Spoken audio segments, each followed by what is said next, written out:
Shalom, welcome to Yeshiva Pirkei Shel Shanim on the Nativ Network. And today we are going to be dealing with Moshiach again. This will be part 3. My name is Dayvaughn Mays. And I'm Theio Boqo. And we're going to jump right into it.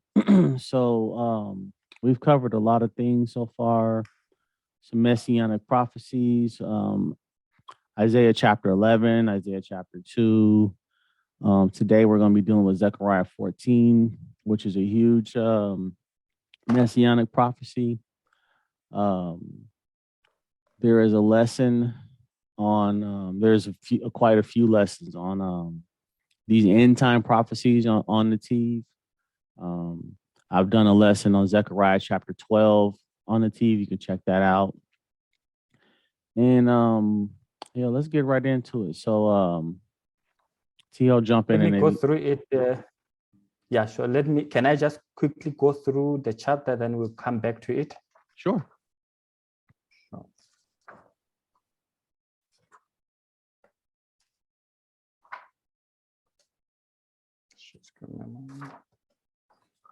Okay.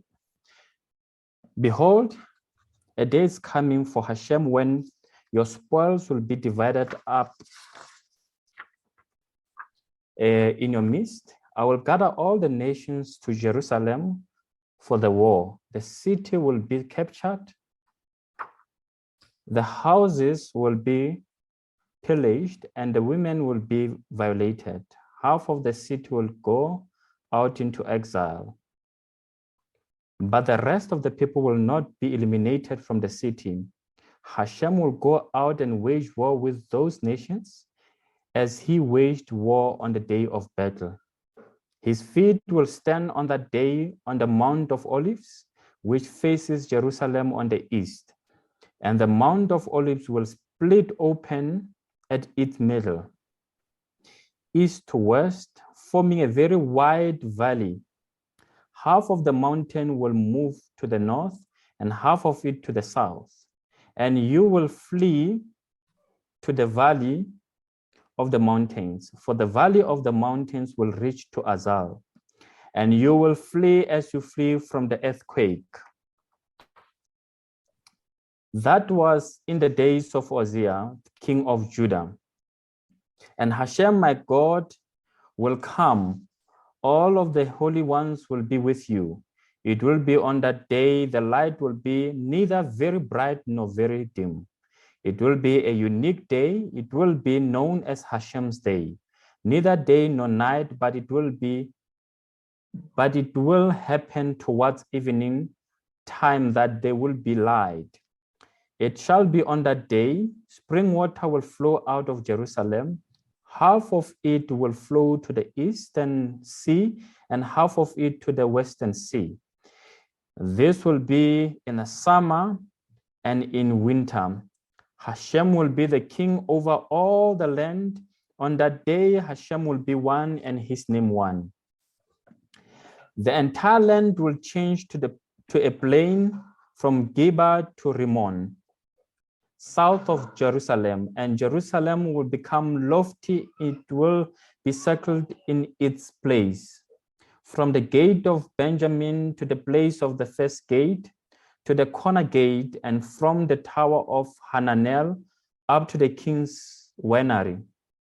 People will live in it. There will be no more devastation, and Jerusalem will settle in security. Verse 12. This will be the plague with which Hashem will strike all the peoples that have organized against Jerusalem. Each one's flesh will melt away while he is standing on his feet. Each one's eye will melt away in their sockets. And each one's tongue will melt away in its mouth. It shall be on that day that there will be a great panic of Hashem among them. Each one will grab the hand of his fellow, and his hand will be raised up against the hand of his fellow. And also Judah will wage war against Jerusalem, and the wealth of all the nations all around will be gathered, gold, silver, and garments in great abundance.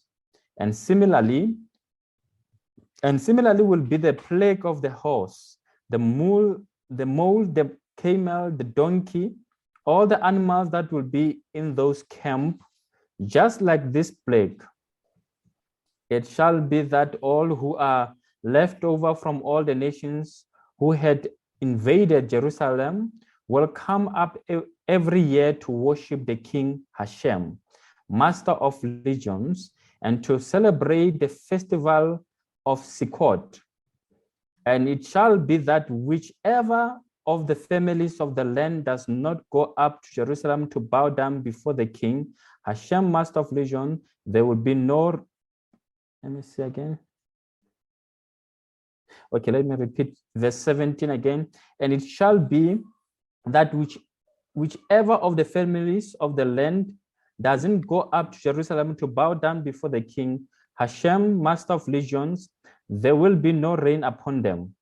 But if it is the family of Egypt that does not go up and does not come to Jerusalem, there will be no water for them.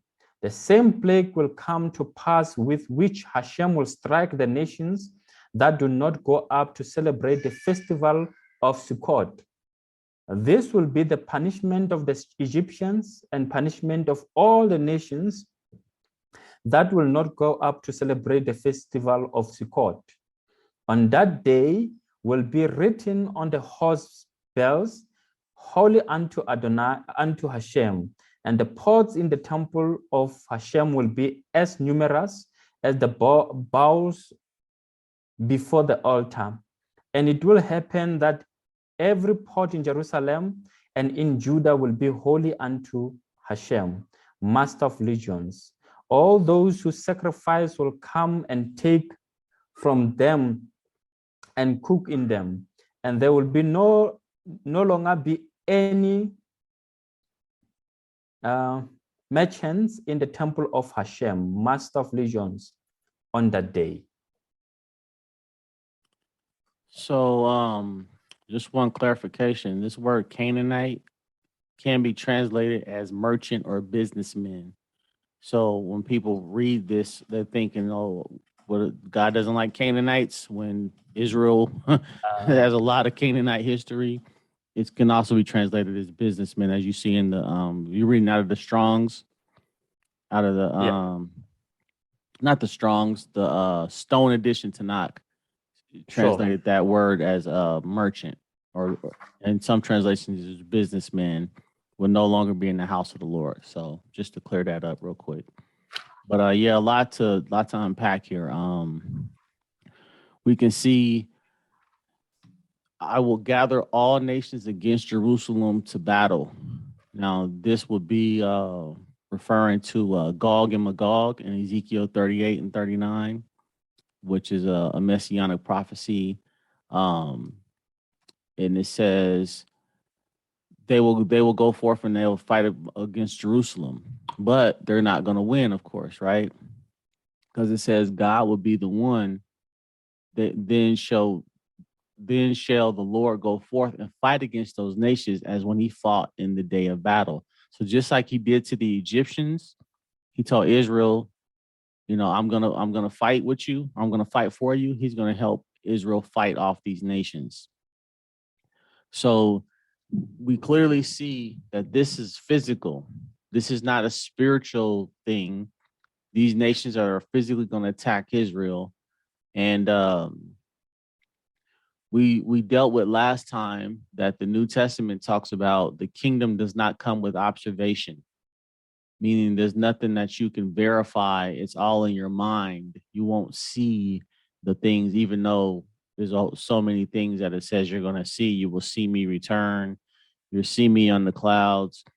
When you see the kingdom of heaven and great power and all these things, but Luke says it's not going to have any observation. But clearly in this prophecy, it says, the Lord shall be king over the earth, and there should be one Lord and his name one. There's not going to be a trinity. It's not going to be two gods. It's going to be one God. it's gonna Yeah, that's be. very powerful, Go eh? ahead. Go ahead. Yeah, I'm saying, that verse, it's very powerful. It's one of the verses that convinced me. It talks about a time that will come when everyone will acknowledge that Hashem is one and his name is one. It does not have many names. He has got only one personal name. Yes, other names can be attributed to what he can do for us. He's our healer, he's the provider, all those other things. But when we talk about the name of God, the personal name of God that he has chosen for himself to relate with us, it's one. It's the most revered name. And that's why the Jews and even in the Noahide community, we do not just say that name. And that's why when I was reading here, it kept on saying Hashem, Hashem. But in fact, Hashem means the name, meaning it's referring to that sacred name that we cannot just be uttering no matter what, And so this verse for me, it's very powerful. If you look at it, it means at this moment, not everyone acknowledge that Hashem is one, God is one, and his name is one. Everyone comes with their own theory of how one can be divided by what, and it becomes three. It's not literal, it's symbolic. If you split it, and but there comes a time when everyone will stop messing up with mathematics. From when one can be three, you come to acknowledge that one is one, three is three. Let's just stick to this. God is one. Yeah. There's no other. There's no other. I mean, I don't know how many times he has to say that phrase. There's none besides me. I know not one. I alone created heaven and earth. I mean, it's the if you're gonna ignore the text, then I don't even know why you would even waste your time reading it. So it says, there shall be no more utter destruction. Jerusalem shall be safely inhabited. So you have the Christian, Messianic, Jewish community who tell you that you're already under the new covenant, but there's no peace under this covenant because it says, I'm going to give you a covenant of everlasting peace. There's no covenant of peace. Jerusalem is not safely inhabited right now. You have terrorism going on over there. You have pride parades going over there. This is not a godly nation. Yeah, there's Jews in Israel for sure, from many different backgrounds. There's Ethiopian Jews, Ashkenazi Jews, Persian Jews, Yemenite Jews. There's Jews all over Israel, but overall, it's a secular country. It's not a Torah observant country from top to bottom. The government is very anti-Torah. They're constantly trying to get people out of yeshiva. They're cutting the money to the yeshivas. So we see that none of these things have happened yet. This war has not happened yet. And it says that it pretty much describes a nuclear bomb. It says, and this shall be the plague wherein the Lord will smite all the people that have fought against Jerusalem. Their flesh shall consume away while they stand on their feet, and their eyes shall consume away in their holes, and their tongues shall consume away in their mouth. Now, we can talk about chemical warfare. We can talk about a nuclear blast, but this is something devastating. Devastating. This is devastating. And it says, Judah shall fight at Jerusalem, and the wealth of the Hedom round about shall be gathered, gold, silver, and apparel in great abundance. Sounds just like Egypt again. When they left Egypt, they left with a lot of things. This has not happened. One of the biggest things, all the nations that came against Jerusalem shall go up year to year to worship the King, the Lord of hosts, to keep the Feast of Tabernacles. Well, according to the New Testament, the law is over with. Why are people going to keep Feast of Tabernacles if the law is over with? And if you go ahead. No, I'm saying that's a very valid question. Yeah, it's right there in the text, right? Yeah. So, denomination that I came from, we used to say, no, all these things were shadow of things to come. You know, they were pointing to JC. They were not, he came to fulfill all these things. Now that he came, we no longer need to keep all these, feasts. They are gone. They were only pointing to him. But no one really questioned us deeply to say, what do you mean by there were shadow of things to come? You know, and so I know that even within that denomination, there are people even today that try to keep to still be part of that denomination while they're trying to keep the feast according to their own understanding. And it's very interesting. It really doesn't work, because if that's the case, if you're going to spiritualize everything, then you start playing a very dangerous game of, this is physical, that's spiritual. This physical, that's spiritual. You know what I mean? The third temple, and again, there's another lesson on the third temple on the teeth, but it's clearly going to be a third temple. In that day, there should be upon the bells of the horses holiness unto the Lord, and the pots in the Lord's house shall be like the bowls before the altar. Well, the Lord's house, we have an altar. We have, it says, and all they that sacrifice shall come and take them and cook in them. We got sacrifices, we have altar, we have people going to Jerusalem to keep the feasts, the law, the Torah, the temple, all these things are going to come back. There's no getting around that. And as far as messianic prophecies, this is one of the most important ones, because Israel has many enemies. In Psalm 83, it lists all the nations that have a problem with Israel to destroy it. And they're all going to come against Jerusalem, and they're not going to win.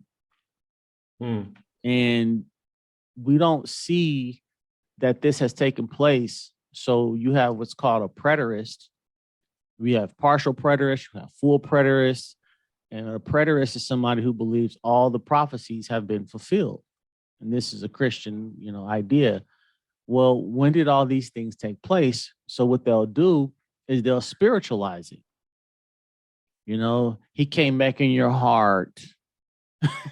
Right? He returned in your heart. These things are, again, they're just shadows. They're not literal. I mean, you can't live in a place that's, it says Israel will be inhabited safely. Jerusalem shall be safely inhabited. Spiritually speaking, that sounds good. But if it's not a physical place to go to that's safe, that means that's not a reality. That's a concept. That's an idea. If I still got to get on a bus and worry if a terrorist is on the bus and going to blow it up, that's not dwelling in safety. That's living in fear. That's not the reality of the Messiah. The whole point of the Messiah is to bring in world peace, like it says in Isaiah chapter 2. So we see Zechariah 14 clearly dismantles the whole concept of the New Testament's version of the new covenant in the Messianic era, that you can't be under a new covenant. For one, Israel, all 12 tribes are not back in the land. Nobody has gone up to worship the Feast of Tabernacles. All the nations have not done that. We have mass media. This will be all over world news. There's no third temple. This will be all over world news. These things have just not have happened yet. I mean, they're not. Something has taken place, because we can verify these things. These are not beliefs. These will be something that we can prove. You can see it. You can go there yourself. So, unless there's anything else you want to cover, Theo. Yeah, so I was saying, if the viewers want to know more about the battle that we're talking about, the Gog and Magog, they can actually look at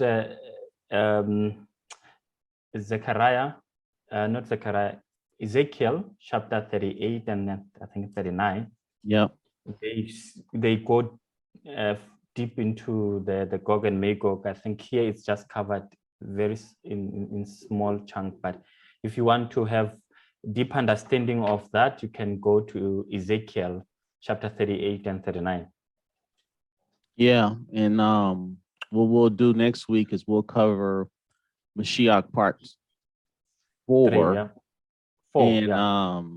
we have a write up from Nativ that we'll go through a PDF, and we'll basically show you how the rabbis understood these things, how they understood how this is going to unfold. We talked a little bit about Moshiach ben David, Moshiach ben Yosef. Lots of information on the TV on that. Rabbi Singer has been dealing with the Moshiach ben Yosef and Moshiach ben David on his YouTube page. There's lots of information and resources to deal with these topics. Open up your Tanakh. There's messianic prophecies, all over the Tanakh, and these are going to be something that's handled in reality. These are not going to be beliefs. You're not going to have to believe the Messiah is here. You're going to be able to see somebody sitting on the throne of David. Sure. This is not going to be. There's no need to believe when it's there. I mean, exactly. You don't believe that you are in your house. You're in your house. You know what I mean? So with that, we will see you guys next week. And thanks for joining us. And shalom, shalom. Thank you very much. Shalom.